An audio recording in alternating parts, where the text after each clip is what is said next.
All right, the Incas.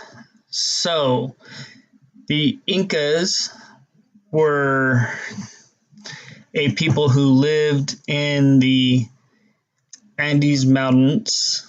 They would use a string system and runners. The runners would be called casquis, and the string system would be called quipu.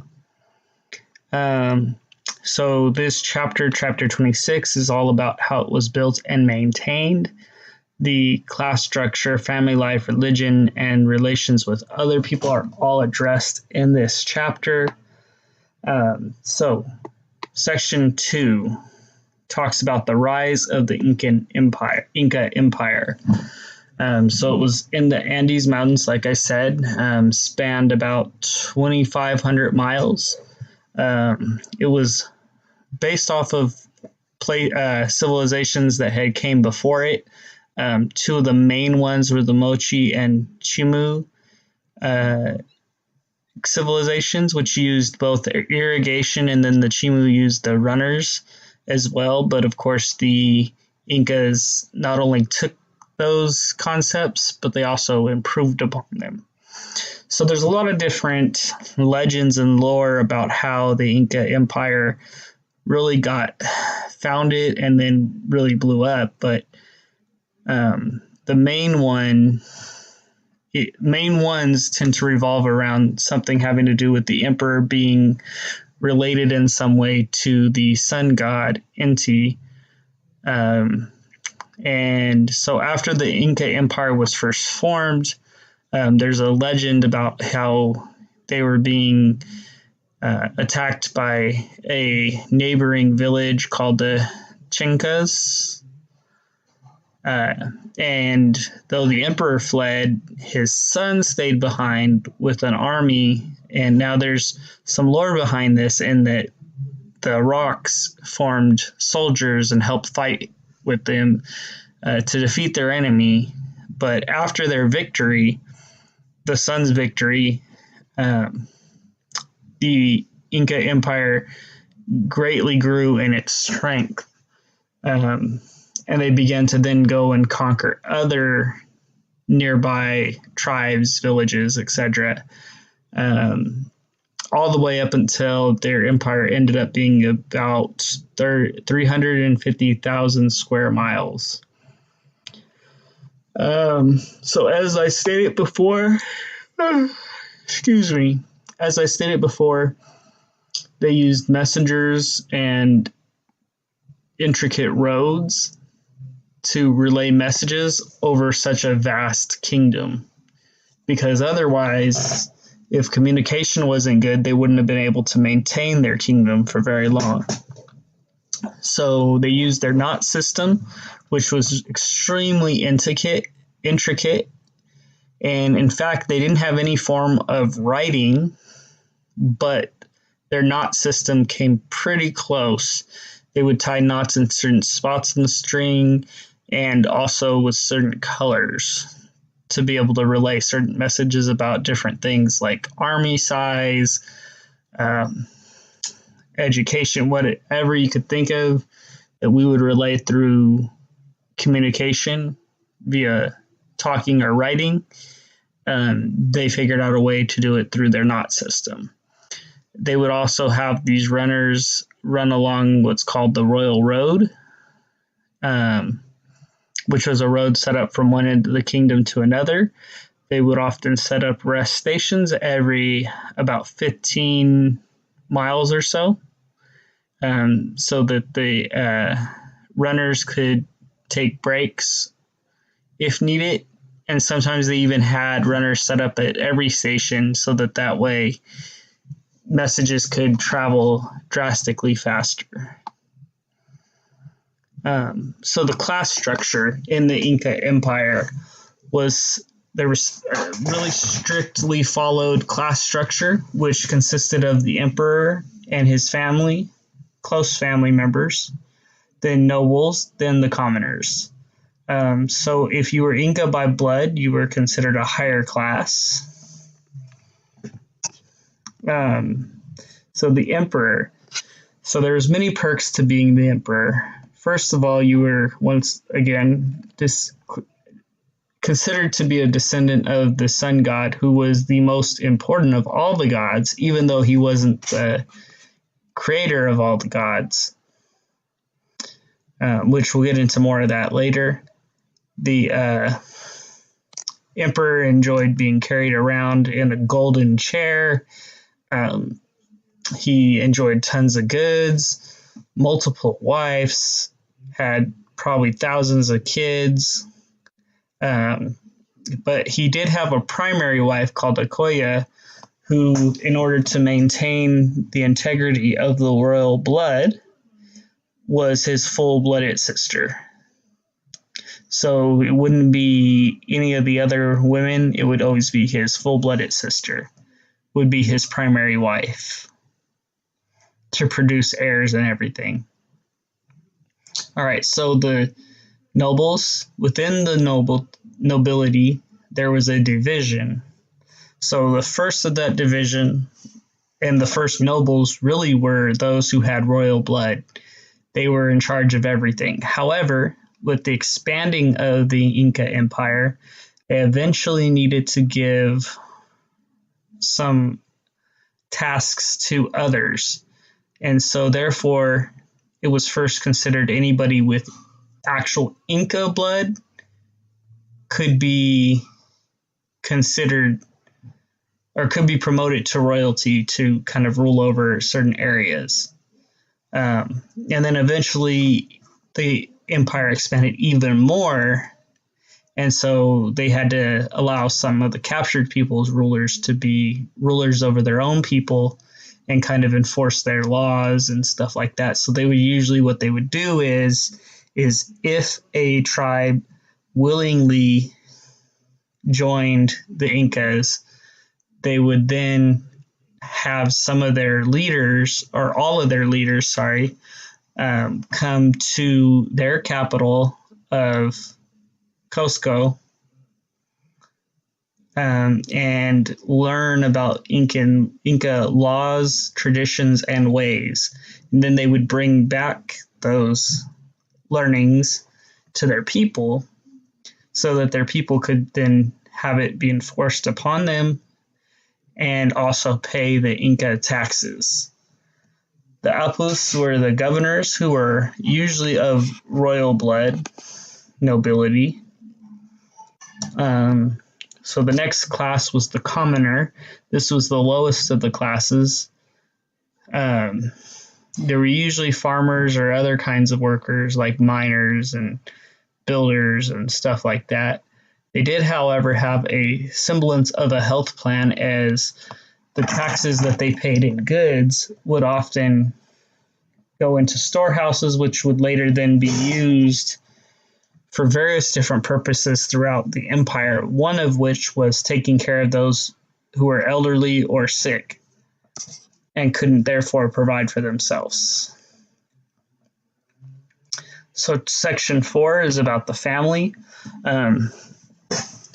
So the main part of the family that you need to know is that they were living under what's called a Ayula or Ayulu, which was kind of like a family clan. All the families lived on the same piece of land, and they usually wouldn't leave that land for any reason. Again, they didn't own anything. Everything was owned by the emperor, as he was believed to be the descendant of the god. And therefore, the land was only lended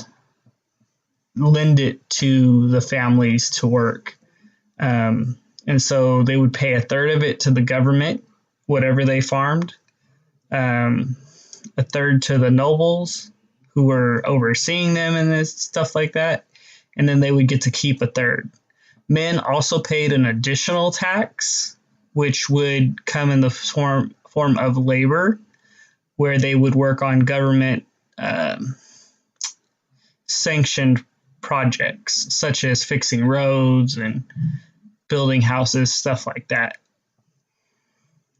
Children were usually taught skills starting from an early age. They would have kids start to do things like small little things here and there to learn whatever tasks they were going to have to take over. So, like, for example, women who would do like the weaving, they would start to have the young girls take part in that in some way, shape, or form.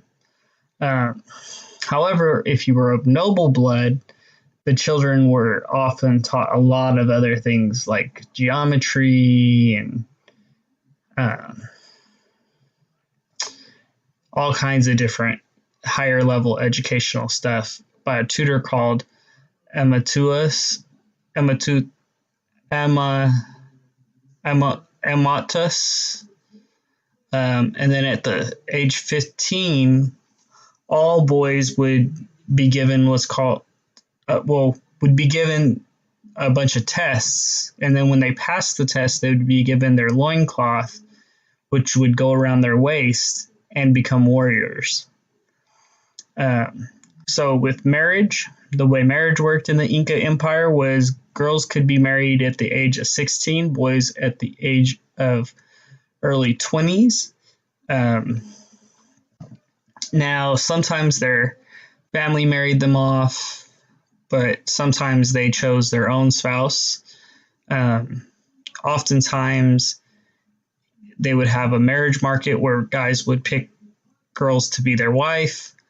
Sometimes the ruler of the area might marry off people if they had gone too long without being married, like if they got to be too old and they weren't married still. The Incas were very religious people. So their belief system was they were polytheistic as compared to monotheistic, where you believe in one god. Polytheistic means that they believe in multiple gods.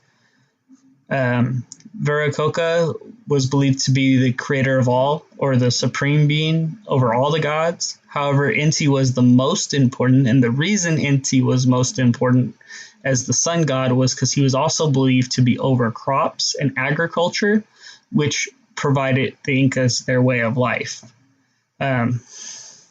Hasuas were spiritual places or objects, so even people who were deceased could also be considered those. So the Incas would often pray and do sacrifices either in or for these things.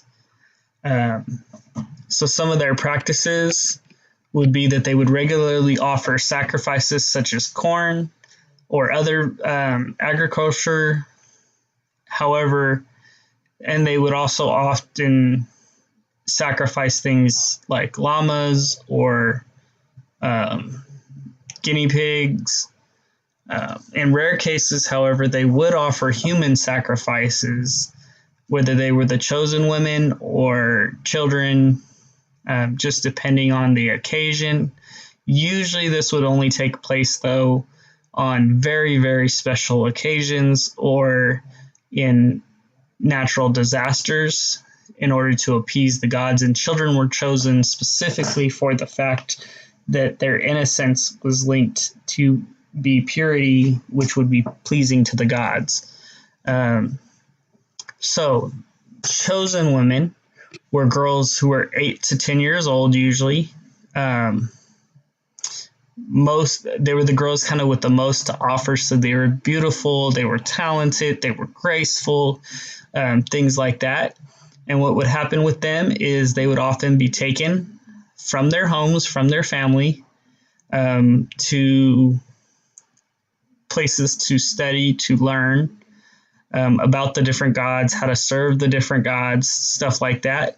A lot of times they would also be married off to, at like age 15, they would be married off to nobility, sometimes even the emperor himself, as one of his wives. And they weren't allowed to go rejoin their family until they were in like an old age. So if they didn't get married off, then they would end up as a servant at a temple. So the Incas' interaction with other people in section 6 talks about one of the main reasons historians typically believe that the Incas usually sought after other territory was they believed that each ruler ruled even after death. So the only way for a ruler to gain, an emperor to gain territory to rule after death was to conquer new territory, because old territory that was conquered by a previous ruler would then be that ruler's territory to rule after they died. They wouldn't always immediately attack other tribes. Most of the time, they would offer sort of the ability to join them. And then if they refused and rebelled or resisted, then they would attack and usually win. It was very rare that the Incas lost. And if they did go to war with somebody, then afterwards, one of the punishments of going to war with them and losing would be that they would move them off of their lands, depending on how rebellious they were, sometimes even really far off their lands, like really far. So they would lose their ancestral lands. Sometimes they would kill a local leader in order to subdue a people. So there's many different methods that they employed to try to maintain control over a population. One of the other things they did when they conquered places was they would take a sacred object. They claimed that it was to honor the local gods. However, it was also used as kind of a hostage situation, that if the tribe that was conquered rebelled, then they would destroy the sacred object.